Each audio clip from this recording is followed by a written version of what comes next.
So I wanted to show you a quick way to do a tessellation, which is a repeating pattern, but I don't have my stamp carving stuff here with me. So I'm gonna do it with a piece of paper. And this is the cover of a Cocoa Daisy notebook that I've taken off because I like to replace the covers some of the time. So let's pretend that your stamp is going to be about the size of a Post-it, and it's going to be square. And also, let's pretend that this is geometrically perfect.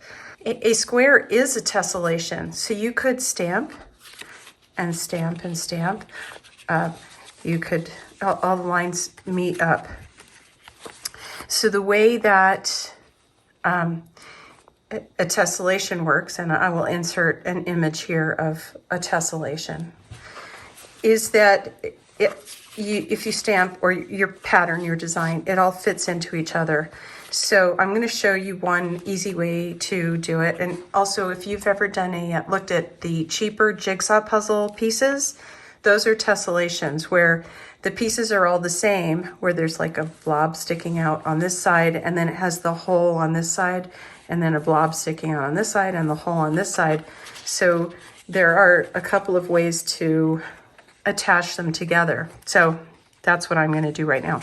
So if you take and it's when you're doing a tessellation stamp and you're feeling kind of creative, you're feeling like you are a creative person is what I mean. Let's get some tape. I don't have regular tape. I'm going to use washi tape. You sort of create your shape, and then you figure it out later. You figure out what it could be. Okay, so I see that this could be a man. So let's see, I mean a human figure. I don't mean man. So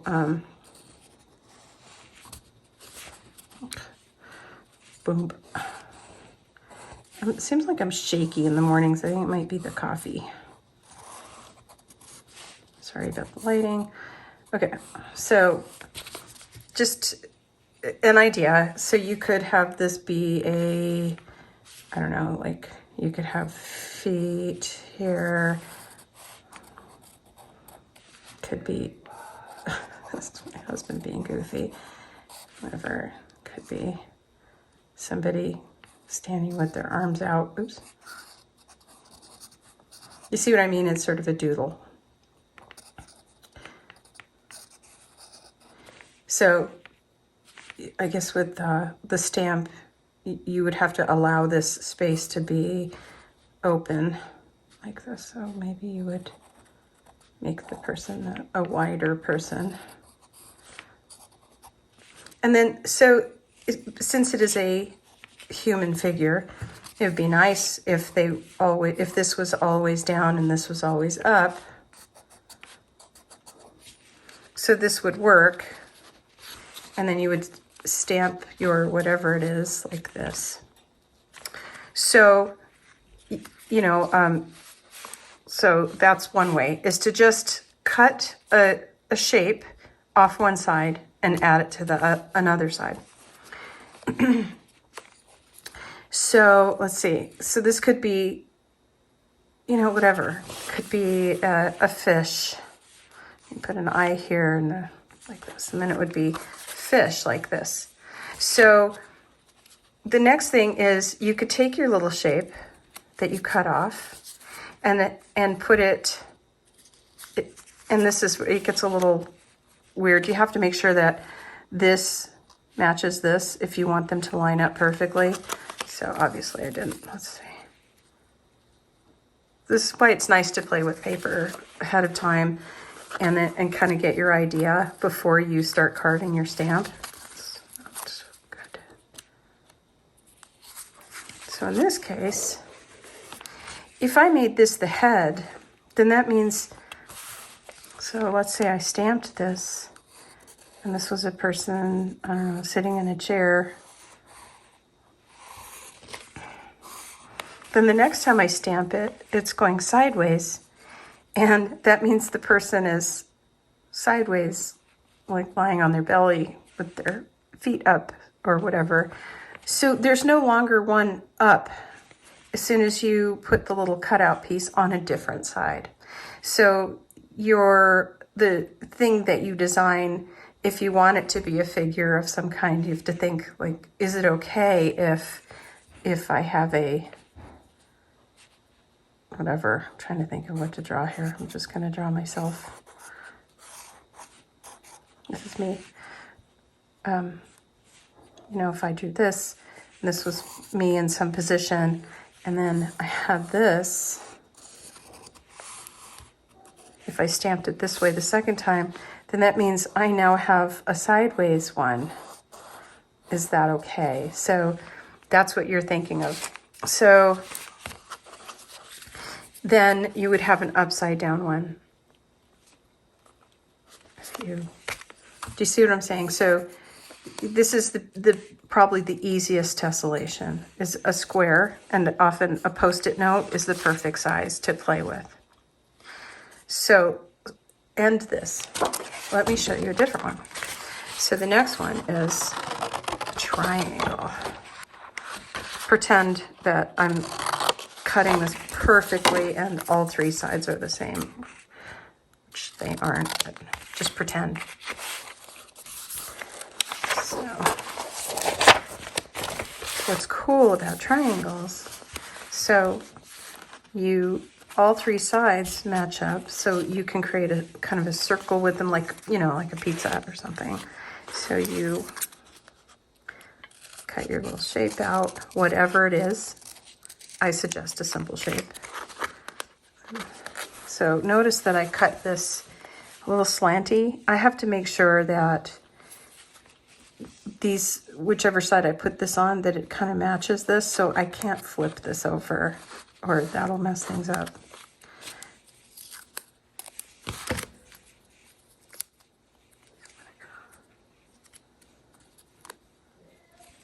Stupid, my husband's goofy. I don't know if you can hear him. He's got a commercial stuck in his head. So now, so what could this be? So this is like a game of doodle, which doodle is where one person draws a little doodle and then the next person, you know, changes it into something. So that's what you're doing. So this let's make this we'll make it, well, it could just be a design. Sorry, my voice is cracking.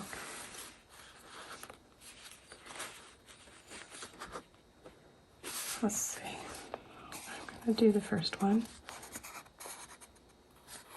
Let's make this into a plant of some kind. So let's see. So it doesn't matter. It can be any design. I'm trying to do something simple so you can get an idea. Here's one.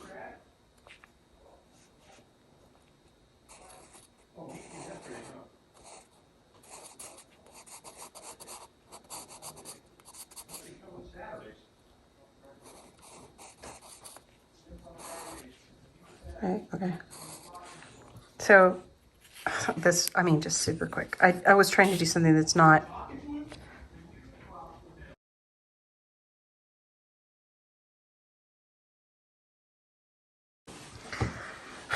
goofy. Right, I had to like pause for a second there because my husband is insane, standing outside the door and blabbing. So the reason you want to do sort of an organic shape that doesn't have a face on it, or like if it doesn't, I mean, unless you don't care, but like if you were doing a chair, you would want the legs to be down here and the top to be up here, I assume. So now I would stamp it a second time, whatever it is, whatever design I have carved into my stamp. And so now it's, let's see if I can copy this. It's like this.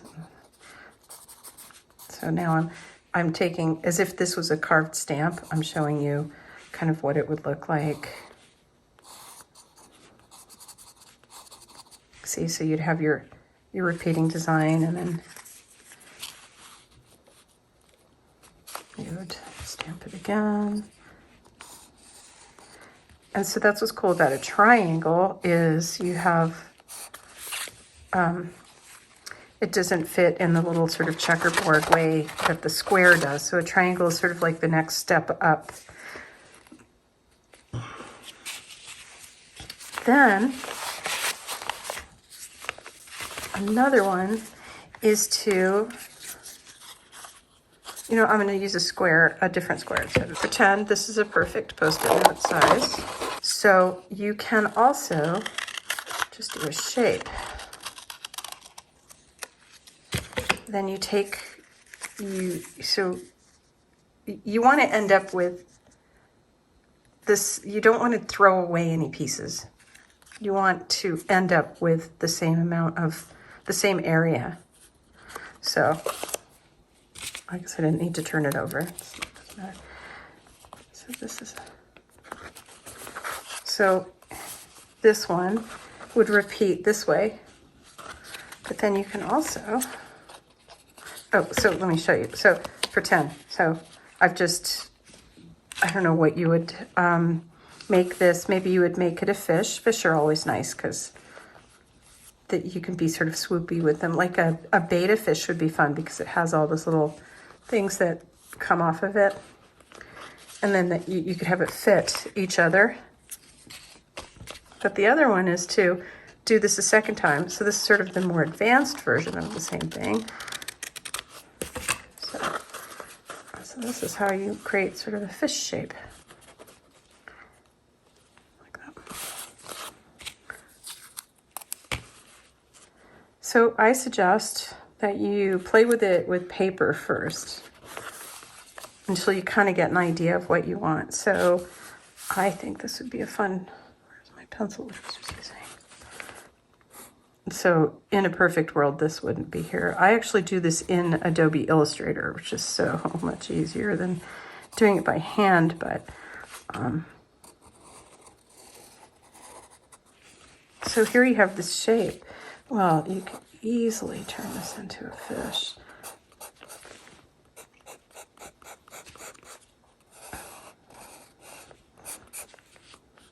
Let's see, let's get the fish. So remember when I was a kid, I always drew fish with big lips. So you see what I mean? And then, so you have your fish. So pretend this is your stamp that you've carved and there's a fish on it. So now it'll fit like this, and it'll fit like this, fit like this. And so you can do a nice repeating pattern like that. So that's my demo. I wanted to show you my stamps that I've done. These are just a few of the stamps that I've done. I have 3 birds. They're not the best, but because it's hard. It's hard to do. Okay, here's the first bird. And if you look at this, I've done the same thing, but instead of putting it on the opposite side, I've rotated it. Instead of putting these pieces that I cut off, I put them on the opposite side. I did it in Illustrator, but you could do a little Post-it note. So notice this little cutout here. So that would be that, right? And then this shape is this. And then, let's see, this would be the inside of the, oh, this would be here. You see that? Sorry, my husband's outside the door again. I don't know if you can hear him.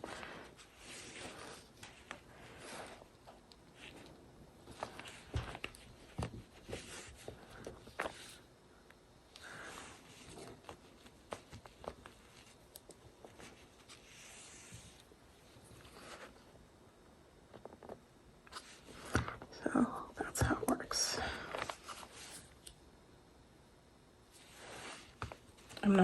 I'm kind of I'm very precise in Illustrator and Photoshop and stuff, but when I actually do things by hand, I really like kind of the messy, loose look. So So you see how they all fit into each other. So there's one. See, I don't remember how this one's supposed to go. I'm gonna skip this one. All right, this one. This is a bald eagle, which actually was inspired by real life. Where I live, when it's windy, you can see bald eagles flying. I kind of want to use one of these pages up. Let's do this page.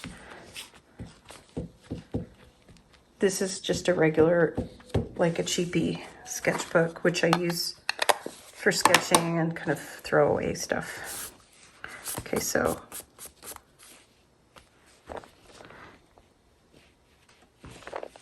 there's my eagle. And then I left the outline part because I figured it would help me. I think this was one of my very first tessellations. So let's see. Looks like this fits here. Oh, yeah, okay. So this is fun when you have different colored stamp pads, which I don't have. I've moved out of my office for the time being and my art studio, and so I kind of have limited supplies.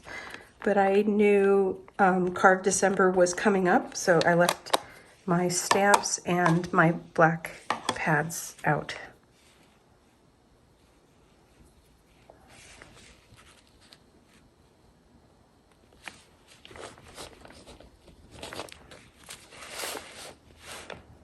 So I think that looks kind of cool, but I could keep going. You get the idea. So that's a tessellation. Take a geometric shape, try cutting a piece out of it and putting it on the opposite side. Make sure that the distance here matches the distance here. So because they, like a jigsaw puzzle, they need to fit. They don't have to fit, and it's okay to be a little imprecise unless that's really important to you to be precise. But I would suggest for the first time, you just relax and play. So take a square and just try cutting a shape out and putting it on the other side. Then take a square and try cutting it, attaching. So let's see, what did I do? So try cutting it.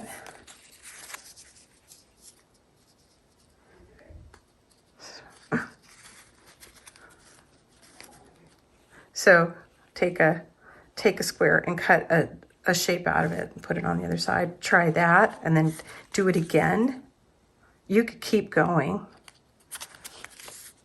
So, and play around with what you can draw inside the shape. And the other one is to take a triangle, or you could do more sides than 4, but 3 and 4 are the easiest, I think. And you can keep playing with this one. Just remember that when you cut, it needs to have somewhere to go. If I try to explain it too much, I'll make it complicated. And there are tessellation makers online. It's often sort of an elementary, middle school project that I think, what would it be? Not algebra. Geometry teachers would give as an assignment. It kind of goes into a part of your brain that if you're my age, I'm almost 60, you don't use very often. So there's a certain point where it gets really confusing and you have to think hard and make some mistakes. So that's my video about being a beginner, making tessellations and using Post-it notes basically to get started. Thanks for watching.